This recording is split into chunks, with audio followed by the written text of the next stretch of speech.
Okay, guys. Good morning. Good morning. It's Monday morning. So, a couple things. So, yesterday I was trying some different settings on the cameras, on the new camera. And the footage is so big as far as,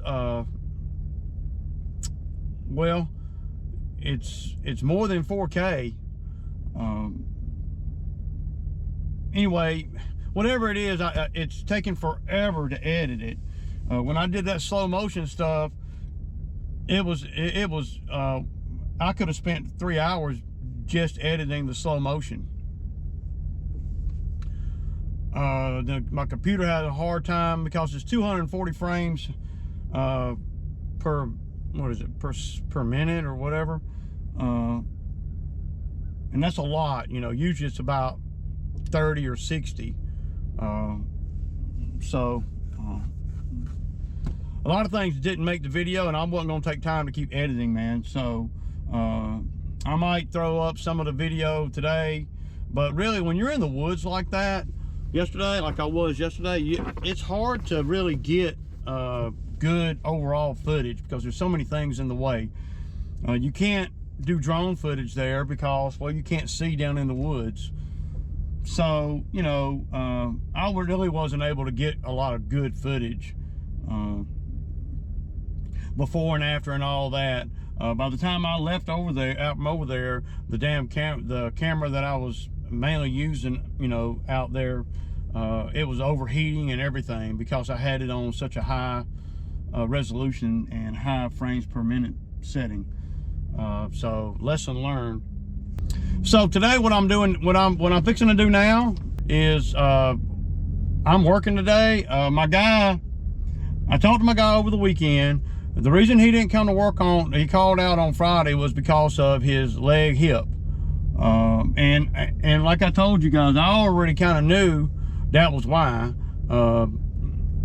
But still, it doesn't make it any, the results are the same. I was still out here solo. So you gotta, look at that. And I know we're going into the end of the season, so I really don't have to have nobody out here 5 days a week either. So that's another factor. It is what it is, man. But so we talked over the weekend, and he just told me that, hey, man, he was sorry about Friday, but but at the end of the day, you don't want nobody out here that well, I don't want a guy to come to work if he ain't feeling good. It's just the timing of everything has been hell, with all the other stuff going on, the dryness of the weather, and I tell you what, it's been super hot, man. It was 95 degrees yesterday. The cameras were overheating and everything. But anyway, so I said, well, he said, let me know if I can work any this week or whatever, and I'm like, okay. So, and I worked on Saturday. I worked on Saturday and I worked on Sunday. So really, I don't have to work today if I don't want to, but I'm going to. I have to because I don't know the unpredictable nature of everything. So I got to make sure I stay on task. And everything was in good spirit, with the conversation. So I came back and I said, okay, so let me get home and I will I'll text you what I got, because I wasn't sure if I was even going to work today. You just never know, man. A few things happened yesterday that was not normal, and I'll go into that later in the video. But anyway, so I got home. Put everything up. I washed the skid steer. It was so dirty and nasty from being up in them woods and all the dust, just so much dust.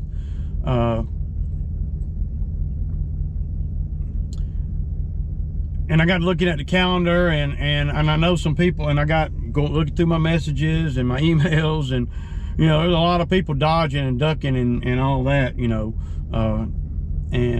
I'll be honest, I'm good with it, man. Like I said earlier, I don't like it, but I'm not gonna run down work and all that on the lawn maintenance here this time of year. I'm not gonna make nobody let me come and cut their grass one more time or whatever. So Yeah, and it's been so hot. So I put a little list together, and so I texted him. I said, hey man, so we can do this, this, and this tomorrow, which has been today, and this is what I'll pay you. And he came back and he said, well, I got a doctor's appointment tomorrow to check on what's going on with the leg and all. Because it was just like I thought it was. He's overdoing it, you know, and, you know, kudos to guys that got the tenacity to overdo things. But in order to do this kind of work for any period of time, you have to pace yourself. You have to learn how to stay out of your own way. You have to learn how to not be so all over the place that you're messing up more than what you're making, or close to it. So he said he had a doctor's appointment today. I'm like, okay, well, he didn't tell me that before I you know, put the list together. But that's okay, you know. I wasn't gung-ho on working today anyway.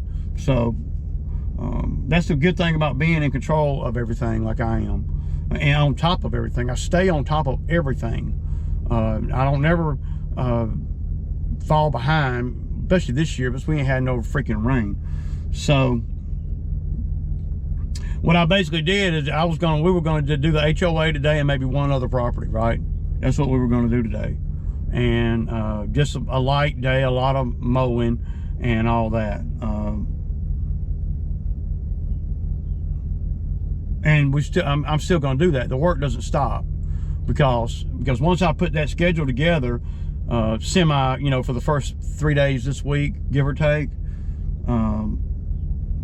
I wasn't going to go back in there and move everything around. Because when you're doing a schedule for the week, you have to be thinking about so many things. And a lot of times on Sunday afternoon, especially after I had a day like yesterday, you know, I'm beat, man. I don't want to go in there and have to do no hardcore deep thinking, right? And when we do the HOA, it's not a lot of deep thinking. And it's one of the few that's not going to cry about, you know, the drought and everything. And it pays pretty good. So the show will go on, and maybe he'll come in tomorrow feeling better, but I don't know. You know, we'll just have to see. It's all up in the air right now. But I know that he's not going to get the kind of hours or the kind of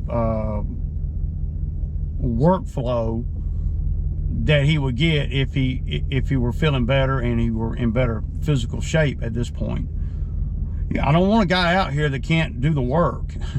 You know, because that's the expectation, and the expectation is, and he always does a good job, don't get me wrong, but I don't want him to kill himself either out here, where he works 1 day or 2 days and then he's got to have 4 days off. If you're living like that, and I ain't talking about him, I'm talking about just in general, you need to slow down on the days that you are working so you can stretch it a little bit. When I mean slow down, I mean work smart, and don't try to overwhelm everything with back-breaking labor. I'm not going to overwhelm anything with back-breaking labor. If it's too laborious for me, then I won't do it, or I'll bring a machine that can.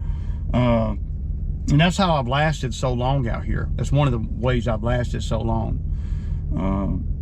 I read somewhere the typical length of time that someone does lawn care, and it's just, you know, it's just stats, typical. And there's always, you know, a lot of people or lawn care guys don't fall into this, but this is just FYI information.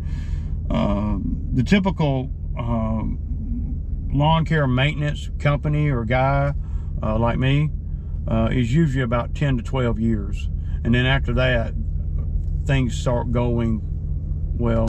My thinking is, and I don't know why, my thinking is things start, people like me start seeing other ways to make money after about 10 or 12 years, and that's about right. I thought it was crazy when I read it to begin with, but that's about right. If you're doing this full-time, or, you know, doing it for a living, I don't want to say full-time, because if I say full-time, then somebody gonna come at me talking about, well, you only work 5 hours a day. But, you know, whatever. There's a lot more to it than just cutting the grass and everything. Well, yesterday I worked, Saturday I worked, you know, so that's 7 days straight that I work. Well, that ain't nothing rare, but you know, well, I mean, but do I consider this a full-time gig? For me, well, it's all I'm gonna do, so call it what you want to. Now, if you want to put an earmark of how many hours you work per day cutting grass, and then that's the determining factor whether you're full-time or not, then because society has told you and me over the course of our life what full-time is, and full-time is 40 hours a week. That's what society says full-time is. To me, full-time is the ability to pay your bills and exceed that. That's full-time. So however you want to look at it. I don't look at things hourly. I just don't in any way, except for when I'm conversing with the YouTube channel about what we made this day and how long it took us to make said money. But and some people don't even like that. What else we got? So my guy not coming in today, and tomorrow, I don't know. We'll have to see if he's gonna come in tomorrow. But either way, the work's gonna get done. I'm gonna do the work either way. So yeah. So on to another thing. So yesterday when I was over there at that site, you know, I was thinking, okay, I need to grab the grapple bucket. So I had the grapple bucket on the trailer, and I hooked. So I came up, I dropped the brush cutter in the woods over there. I came up to the trailer to get the grapple bucket. So I wanted to get some of that stuff off the floor where I can move around better, because it was a hell of a ride, you know, and I was afraid a track was gonna come off. You know, so much stuff. And I'm not talking about the stuff that I chipped up, though some of it. I'm talking about the big pieces, the big logs and stuff that was already there. Just big, and sticks and, you know, stuff this big around or bigger, you know. The brush cutter mulcher doesn't do good when things are on the ground. It just doesn't do good with it. That's, I guess a forestry mulcher would do much better. But I came up to the trailer and I grabbed the grapple bucket. I plugged it in to the hydraulics and everything, and as soon as I hit the button on to close the mouth or to open the mouth or whatever coming off the trailer, one of the lines busted. Well, it didn't bust, it popped off the end where it goes into the grapple bucket. Nothing to do with, you know, the skid steer. It was, and the line had a little bit of a drip right there where it screws into the what do I do with that thing? Got my pocket. Right here where it screws into the you know, the thing on the bucket. So I'm gonna have to go buy another line. And over the years, I've had that grapple buckets, and it's a damn good one. It's stout, man. Over the years, I have had to replace these lines probably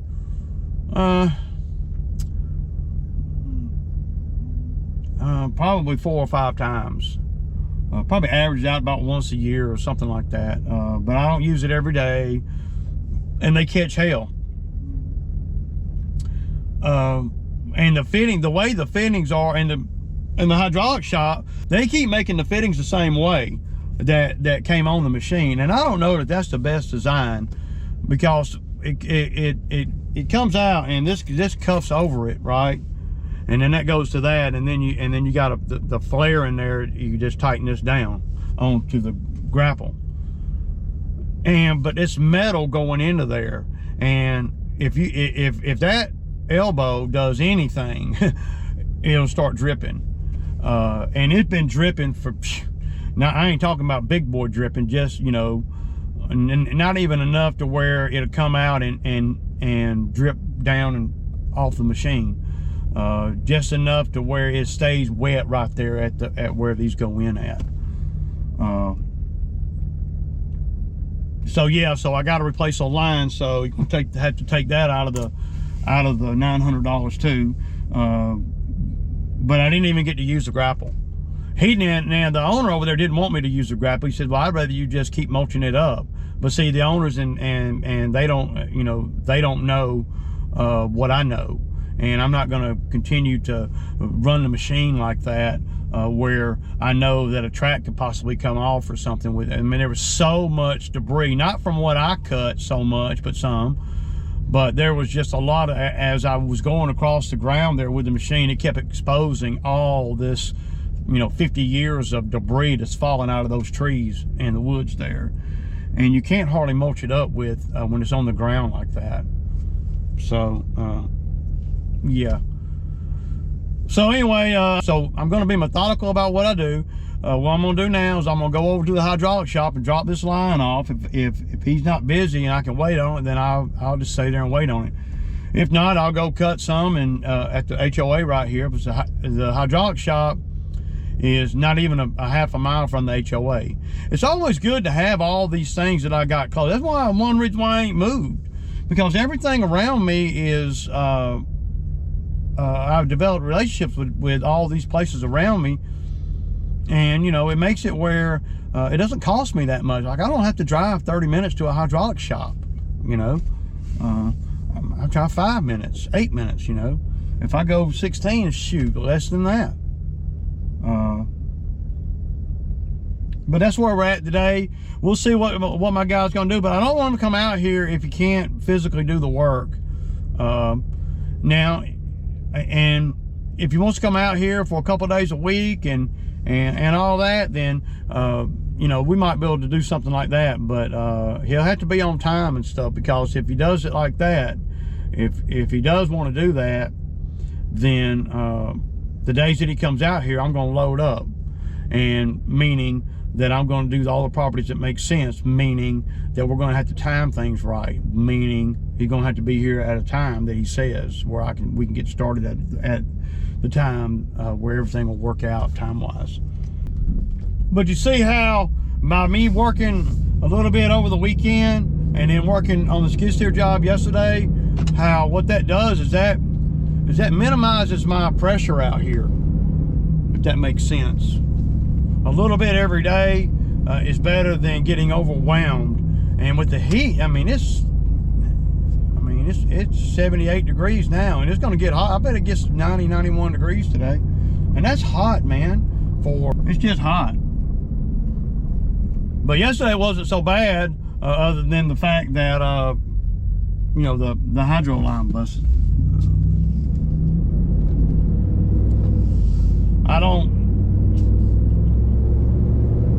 I might have wished I took the other one off too and brought both of them, had them both of them replaced. But all this stuff is so expensive now, and I don't have any downtime. And yesterday the owner did not really, when I told him, I said, I'm gonna grab my grapple. He said, oh, I don't think you need that, Ray. Of course, the owners are always trying to tell you how to do the job. You know, well, he was just thinking about time. What he didn't realize is that if I could get the grapple bucket on there, I can make much better time. You know, much better time. I could have done a lot more outside of what he expected, a lot faster, and it'd have been a more thorough job too. I would have, you know, he kept telling me, man, don't worry about all that, man. Just keep running over it, you know. And I'm like, I don't want to keep running over it. So the HOA is looking a little fuzzy. So we're definitely gonna be doing this, and I'm gonna do my main part today that I usually do, and then yeah, it's looking pretty fuzzy. So this hose right here, y'all, not this fitting, but just the hose to this end, $92, y'all. Tell you what, and I mean, you gotta make a lot of money. You can't hardly do anything real cheap out here no more. You can't, even if you are the owner, you know. You can't hardly, I don't know, man. You can't hardly. Let me get this ready, but I'm gonna have that on the mower with me. You can't hardly do things. I mean, even though I did not even use the grapple bucket yesterday, and I'm spending $100. So that's another I remember just 5 years ago when I first got my Bobcat, before I got the Kubota, when I was replacing freaking lines all the time, and they were the bigger lines on the freaking Bobcat machine, and I'd pull the line off, and because it was an old machine, it had all kind of issues, all the time. Every time I'd run it, it would freaking cost me, money, and you'd have to freaking weigh what jobs you're going to do because you don't want nothing to break. But that's just one of the grapple line. That's just one of them. So by the time you factor in the time, you're at $100 easy. And but you gotta be proactive in this. You can't wait until you need the grapple bucket to fix this. So you got to take the money that you make from a brush cutting, job yesterday, and the dude paid me in cash. So what 170 of that money went to fuel. Now the skid steer's full, the truck is full, so that's for the next job or whatever. And then this right here, so it was 270, and then $35 in fuel in my mower. So 170, 270, 300, so $330 give or take, and just to get back even again to where you can go make more money. So just think if I don't make that money yesterday, and I get on a job where I'm needing the grapple bucket, and I plug the grapple bucket up, and it blows the line, and I done, like, if we were to go over to that cleanup job that we're going to be doing, and of course I'm going to take the grapple bucket. I mean, you have to. I mean, I pull up over there and I hook it up, and the line blows out like it did yesterday. By the way, it blew fluid all over me. Not a real hot fluid or nothing, and not like it just sprayed it like a mist on a aerosol can, just, and then it just started just coming out hardcore. But when the line popped off, this part right here, if you got these right here, these flares, these elbows, and you tighten this up too tight, and that's what people tend to do. That's what he told me years ago. And yesterday when I hooked to the grapple, I saw that it was leaking a little bit. And sometimes on that grapple, with the way it is, if you unhook the grapple and the arms are up like that on the grapple bucket, what happens is they'll slowly go down, but that creates a lot of pressure. And so then when you get ready to plug them into the skid steer, you can't plug them in. Well, Ray, hit the pressure release on the skid steer. No, it ain't got nothing to do with the skid steer. It's the attachment. Little things like that you learn by doing, and by messing up, and by doing. When guys come at me and say, you think you know everything? I don't know everything, but there's a lot of little things that I've learned because I've had to pay the price every which way. So by the mere fact that leaving those arms up, open, the mouth open on the grapple bucket, when you unhook it, when you try to hook it back up, you can't get it in. Then what you do, what I've done, and what, the only way I can do it, the only way I know to do it, is you get the 11/16 wrench, and you come to that end right there, and you just back this off just a little bit and let some of the fluid come out, and that releases the pressure. And when you do that, the arms will go all the way down. They'll be hung up about halfway down, and then when you do that, that'll let the arms fall all the way down. But a trick to that is to put the arms all the way down before you unhook the grapple. But I'm finna get over here to the do the HOA and get started on that. And whatever I don't get done today, we'll do tomorrow, and so on. So,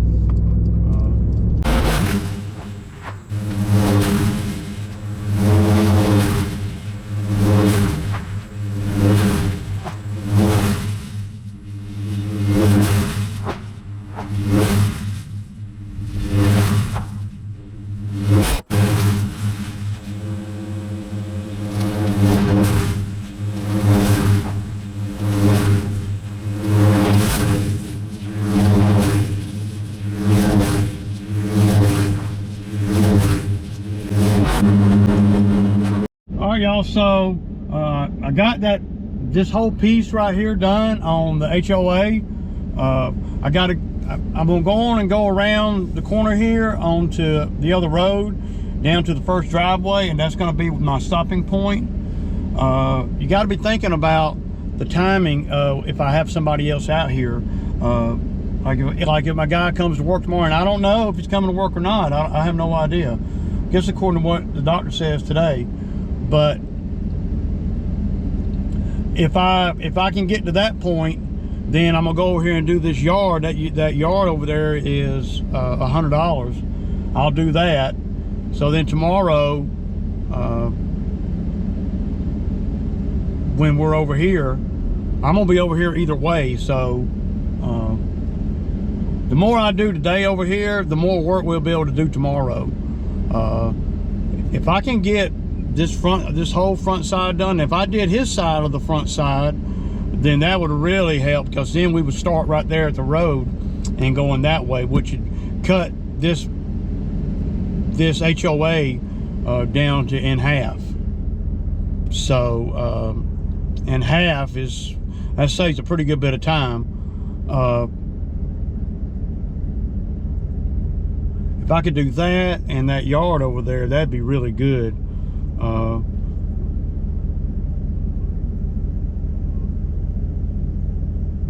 And then one in the neighborhood, so that's 70, 170 plus, you figure if I do about half the HOA, that's 260. So 260 plus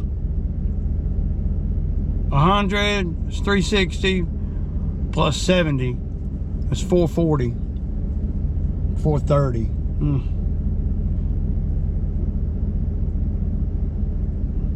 I'm not gonna profit much, but there ain't a whole lot to do really, man. I don't really have to, I don't guess. I profited pretty good yesterday, so if I could profit $350 in just a few hours today. It's hot too, man. It's hot.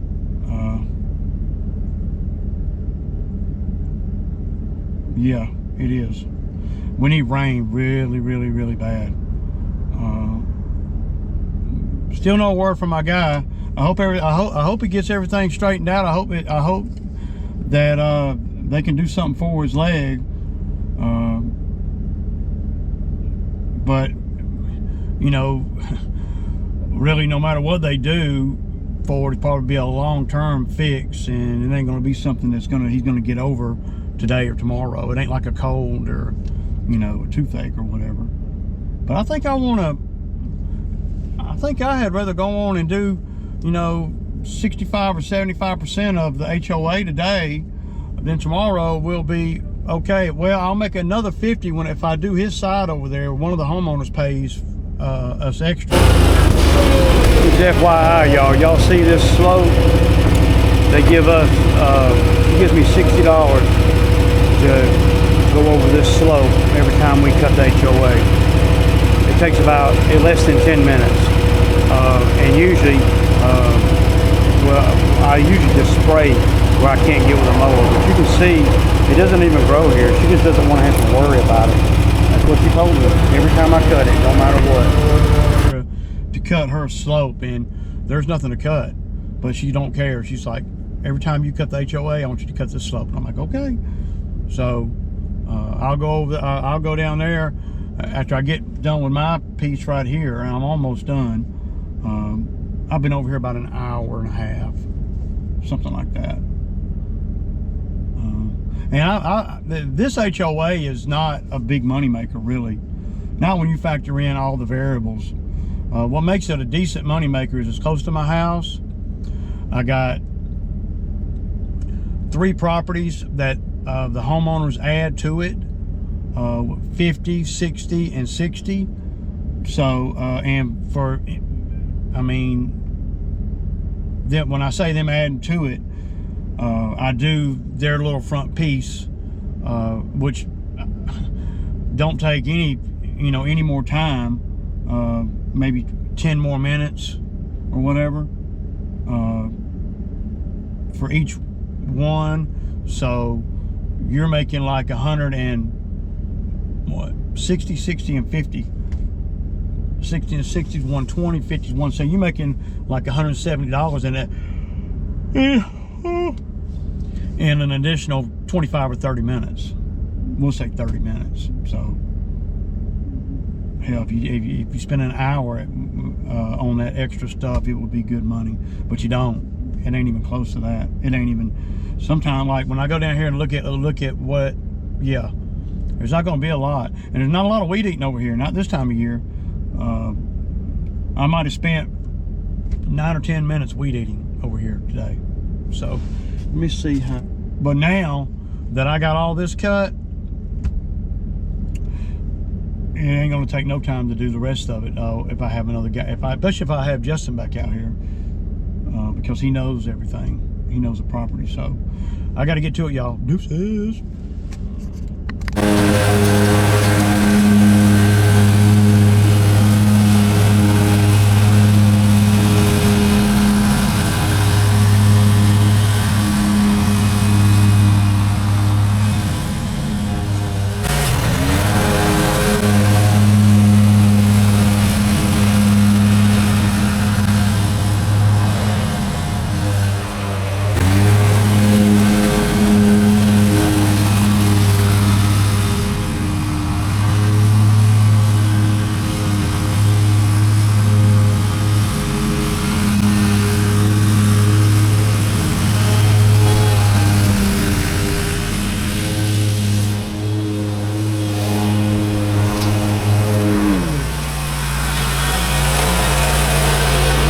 Y'all see that? Y'all want to go with me one time? Look at that one little piece I see I missed. Y'all see that one little piece I missed? Try to get it.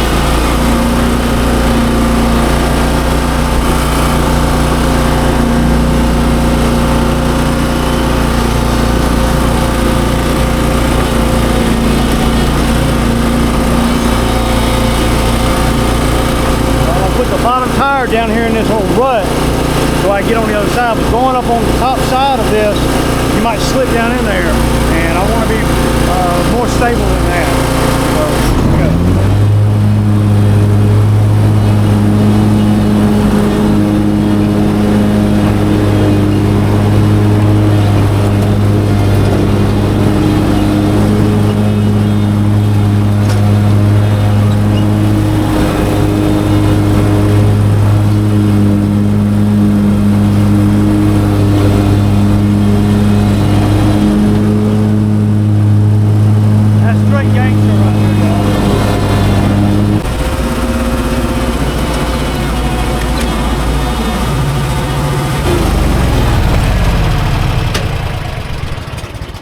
And there y'all go, man. So there you go. So it's a wrap, man, over here. Nice, very nice. I'm gonna put some Loctite on that shit, man. This thing keeps coming undone. Put me a little super glue down in there. But yeah. So I've done 75% of the HOA. So that's pretty good, man, really. Got the hydraulic line. I started to go over there and do that, and I still might go do that $100 yard right here, but we got to be over here anyway. I'd rather just have 2 of us over here, and we can both do that yard, because you got to do the detail. Now, if they don't show up tomorrow, then it's not a problem. I'll do that, and then whatever else I had left on tomorrow, we'll move to Wednesday. Because I was going to have a short week no matter what this week, because of the dryness.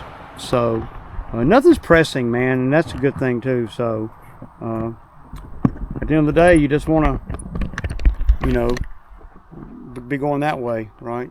It's the only way I care about going is forward.